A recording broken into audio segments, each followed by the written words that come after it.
Porque si bien podemos entender la adolescencia o la entendemos como un proceso biológico que tiene que ver con una etapa de la vida de las personas, de los individuos, y que tiene procesos físicos que llevan a las personas pues a tener una madurez sexual, que por lo tanto ya lo hace capaces físicamente de procrear, también tiene un nivel de adolescencia cultural. En este sentido, pues, planteamos la adolescencia también como una construcción cultural donde los jóvenes van aprendiendo qué es los valores, las normas, lo que se espera de ellos en esta etapa. No es lo mismo ser adolescente en México, en una ciudad como Monterrey, que ser adolescente en una comunidad rural. No es lo mismo ser adolescente en Occidente, ser adolescente en África. No es lo mismo ser adolescente en el siglo XXI que ser adolescente en el México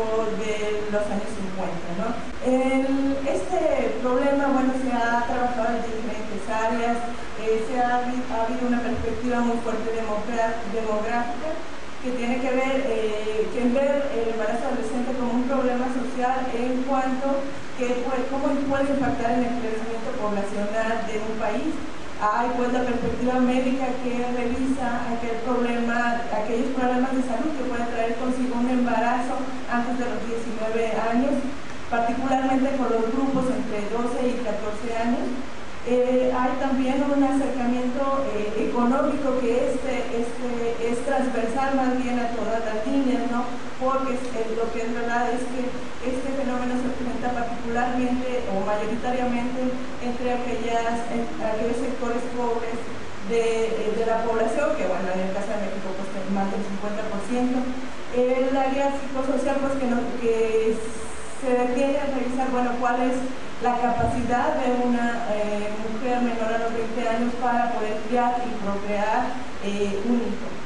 Y más hace 15 años, 20 años alrededor de principios de los 90, pues empieza a preguntar, a aparecer este enfoque emergente que le llama el doctor Claudio Stern, que es el enfoque sociocultural, a partir del cual pues se preguntan cuáles son los factores que influyen para que la mujer pueda llegar a ser madre antes de los 20 años, y cuál es la importancia de los espacios de socialización primaria como la familia, como los contextos culturales inmediatos como la iglesia, la colonia, la escuela, y que pueda incidir sobre que estas mujeres lleguen a ser madres antes de los 20 años.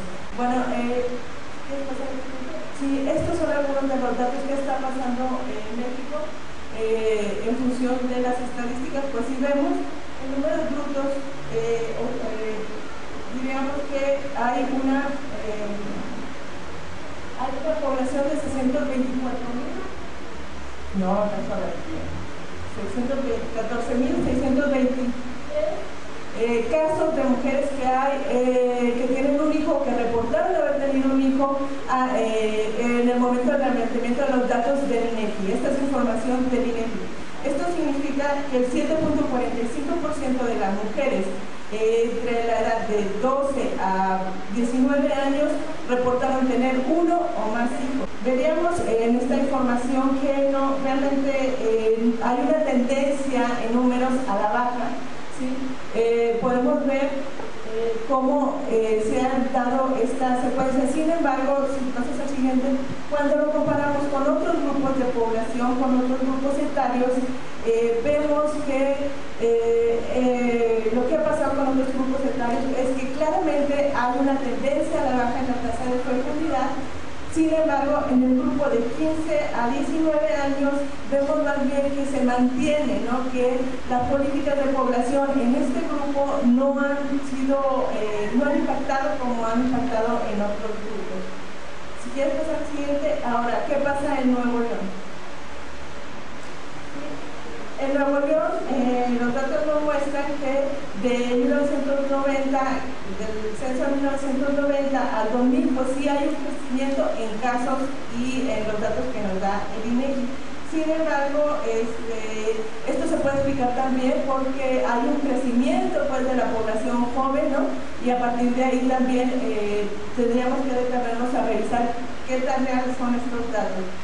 Ahora, para el 2000, en el estado de Nuevo León se dice que hay un total de 6.98% de mujeres que tienen hijos, uno o más hijos, o que reportaron al INEGI que han tenido uno o más hijos, entre de 12 y 19 años. Ahora, en función de los datos con otros grupos, vemos ahí que la tasa específica de fertilidad, si quieres pasar a la siguiente, ¿sí? Vamos a ver una tendencia muy similar a lo que pasa a nivel nacional, mientras que en otros grupos vemos claramente un descenso en la tasa específica de fecundidad, por ejemplo en el grupo de 20 a 24 y del grupo de 25 a 29, vemos ahí claramente que es el segundo punto y el tercero, vemos ahí cómo claramente hay un descenso de la fecundidad en estos grupos. Y mientras que los otros se fueron manteniendo, en el grupo de 15 a 19 años hay un crecimiento. Entonces, más allá de los datos, ¿qué está pasando? ¿Por qué la política pública, la política de población, la política de control natal no está haciendo mella sobre estos grupos a diferencia de otros grupos? ¿Sí?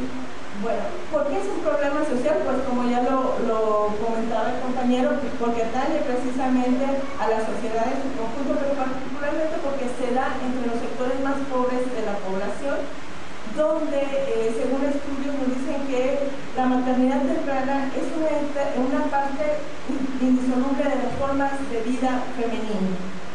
Así, desde esta perspectiva sociocultural, tendríamos que entonces revisar qué está pasando con esta construcción genérica, ¿no? Con esta concepción de maternidad como el fin de la mujer, ¿sí? Y los investigadores nos dicen que, bueno, que en países como México, países patriarcales, pues la identidad femenina se sigue dando a partir de la maternidad. Y si bien la maternidad se podría pensar como un ejercicio privado del cuerpo para el otro, esta sigue siendo construida socialmente. Y que, bueno, entonces cuando las jóvenes deciden ser madres, no es una decisión individual, es una decisión que se fue construyendo y que se hace en función también de las influencias y de las necesidades de las familias, no es una decisión entonces individual.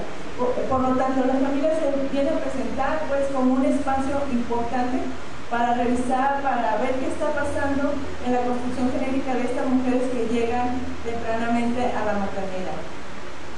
Así, lo que a continuación les voy a presentar pues, son los resultados de esta tesis de maestría, donde utilicé el marco cultural para revisar qué estaba pasando con la identidad genérica de las mujeres que entrevisté. Particularmente me basé en lo que estaba pasando con la familia, y de ahí pues surge el concepto de proyecto de vida que ha sido trabajado por otros investigadores, pero aquí que yo he llamado como proyecto de vida familiar, en cuanto que es a partir de ahí de los padres que se les da y que se les oferta este proyecto de vida.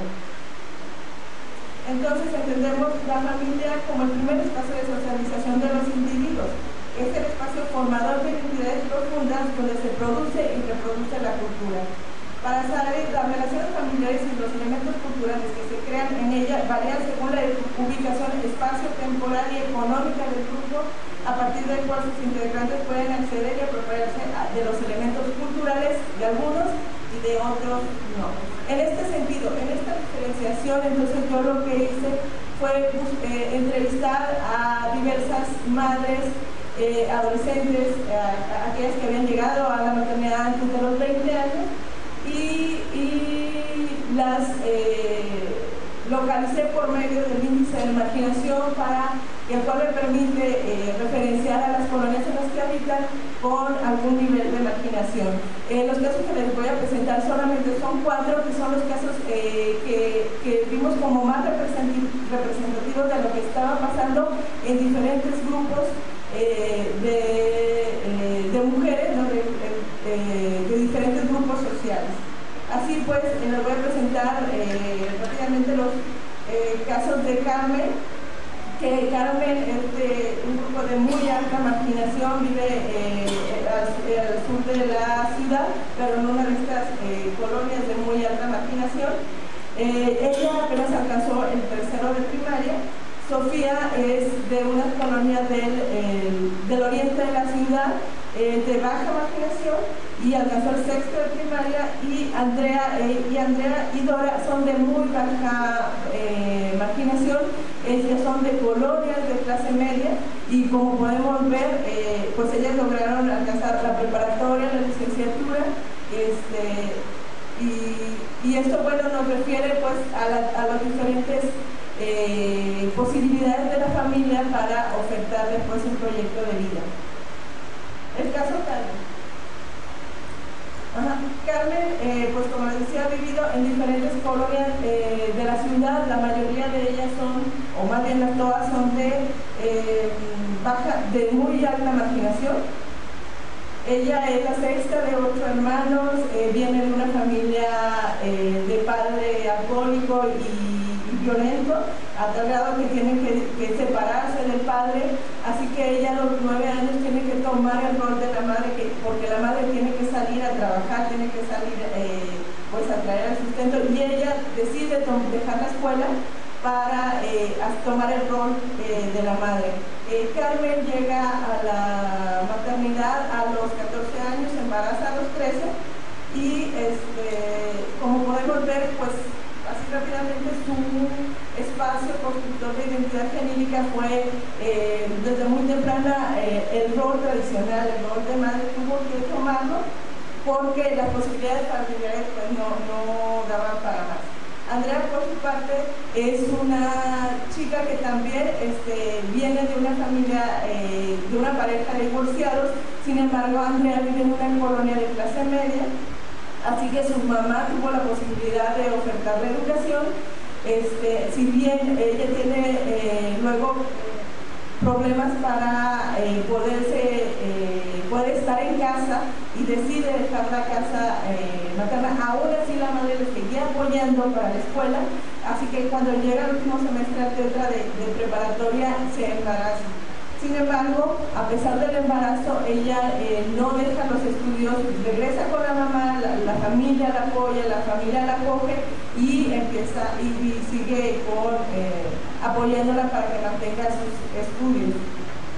Por su parte, Dora, ella fue la mayor de 3 hijas. Su padre se dedica al negocio del transporte, también vive en un sector de clase media. Ella cuenta cómo es su relación con su padre. La relación con su padre era muy cercana, vivía con la familia nuclear, la familia compuesta por madre, padre y 2 hermanas. Y pues ella narra cómo